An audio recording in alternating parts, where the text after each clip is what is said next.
हमारी तरफ भी आ सकता है, इसको तवज्जो दीजिए। तो इधर कह के गए थे जिसमें क्या वोट दीजिए नहीं दीजिए हम आपको आपका हक देंगे।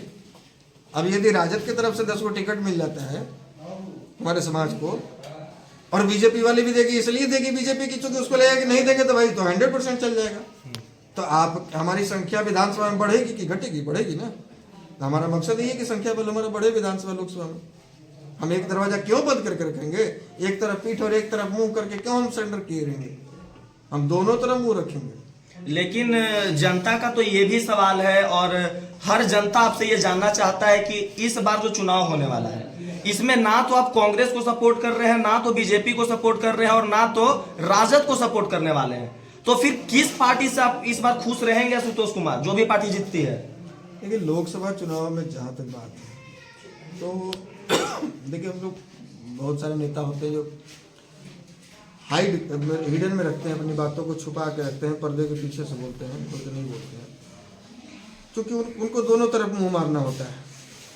उनको दोनों तरफ जहाँ से मिल जाए उनके लिए बस वो टिकट मायने। बाकी हम लोग ये मानते हैं कि देश में आज के डेट में यदि देश स्तर पर चुनाव है, लोकसभा का चुनाव है, तो भाई ये सच्चाई है ना देश के सामने। हम बोले या नहीं बोले, अंधा बहरा गूंगा सब लोग समझता है कि अभी तो मोदी के सामने कोई चेहरा है।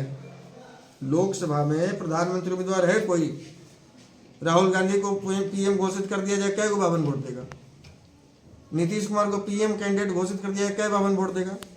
मल्लिकार्जुन खड़गे को कर दिया जाए, क्या 52 वोट देगा? तो अभी ये सच्चाई है, इसलिए हम अपने भाषण में बोले कि हम लोग को नेतागिरी नहीं आता है, हम लोग थोड़ा ज्यादा सच बोलते हैं। देश स्तर का जो चुनाव है, लोकसभा चुनाव है, मोदी के अलावा कोई विकल्प नहीं है।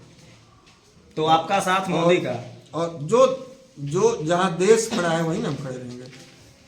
हमारा देश भारत के साथ खड़ा है तो हम पाकिस्तान के साथ तो खड़े हो नहीं सकते। बिल्कुल। कल अगर बिहार के जो मुख्यमंत्री नीतीश कुमार अगर आपको कुछ ऑफर देंगे तो क्या करेंगे आप? हाँ, ये भी एक सवाल है। नीतीश को दूसरे ऑफर देंगे। नीतीश हमको क्या ऑफर दे सकते हैं? और नंगा क्या नहाएगा, क्या निचोड़ेगा, वो तो नंगा, क्योंकि चाचा भतीजा ही हो सकता है। वाला दूसरे के बदले तो मुख्यमंत्री बना हुआ, हमको ऑफर क्या दे सकता है?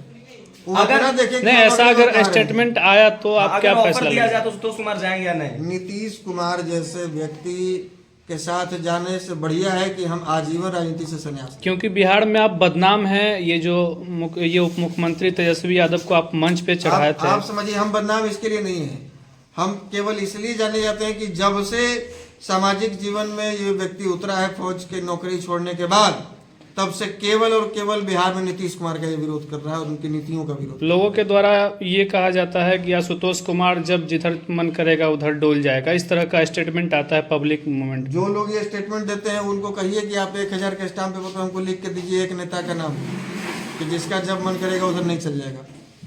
है तो आप जो पूछता है उसके बाबूजी का कोई नौकर है, वो जिसको वोट देता है उसका गारंटी है कि कहाँ जाएगा?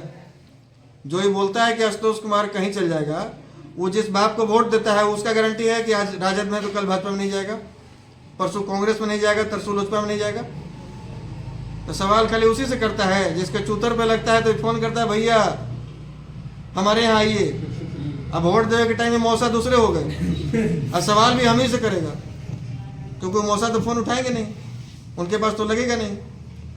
तो इसलिए ये सब बेवकूफ़ों की बात पे तो हमसे पूछिए ही नहीं, हम तो कुछ नहीं। चलिए, अब आशुतोष कुमार कोई टिप्पणी नहीं करना चाहते हैं, नहीं राजद पे नहीं बीजेपी पे। आशुतोष कुमार इस लोकसभा चुनाव में किसके साथ खड़े हैं आप बहुत अच्छी तरीके से जान गए होंगे। इन्होंने साफ शब्द में कहा है कि जिसके साथ देश खड़ा है उसके साथ आशुतोष कुमार खड़ा है। तो देश किसके साथ है? बातों बातों में बता दिए कि देश किसके साथ खड़ा है, बीजेपी के साथ। जिसके साथ खड़े हैं बात अलग है।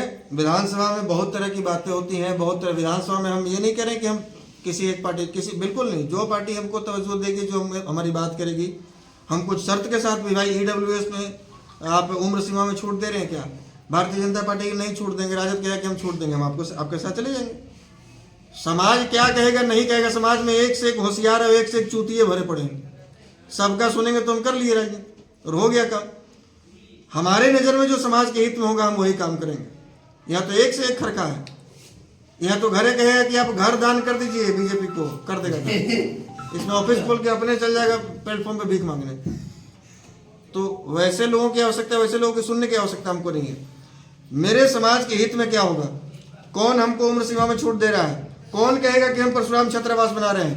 कौन कहेगा कि ईडब्ल्यूएस को हम तमाम जितने भी सरकारी नौकरियां हैं उसमें हम लागू करेंगे? कौन कहेगा कि हम पंचायती राज में भाई जो सवर्ण बहुल पंचायत है उसको सवर्णों के लिए भी आरक्षित कर देंगे? ये सब बात कौन बोलेगा? ऐसा नहीं कि मेरी सारी शर्तें ही मान ली जाए, लेकिन एक शर्त जो मानेगा, दो शर्त जो मानेगा, उसके साथ में जाएंगे। इस बार लोकसभा चुनाव होने का है, इसमें आपका क्या दमखम रहेगा 2024 का? हम लोग कुछ कुछ सीटों से कैंडिडेट उतारेंगे, निश्चित रूप से उतारेंगे। हमारी पार्टी उतारेगी, राष्ट्रीय जनजन पार्टी उतारेगी, और उसकी तैयारी भी चल रही है। जैसे जिन जिन सीटों में हम लोग अपना दम दिखाए हैं, बेगूसराय में दम दिखाए हैं, अभी समस्तीपुर में कार्यक्रम करके आ रहे हैं। अगला कार्यक्रम फिर बहुत जल्द हो सकता है, लोकसभा चुनाव से पहले हम लोग जहानाबाद नवादा में करेंगे। तो इन सब क्षेत्रों में हम लोग कैंडिडेट उतारेंगे। धन्यवाद। चलिए बहुत बहुत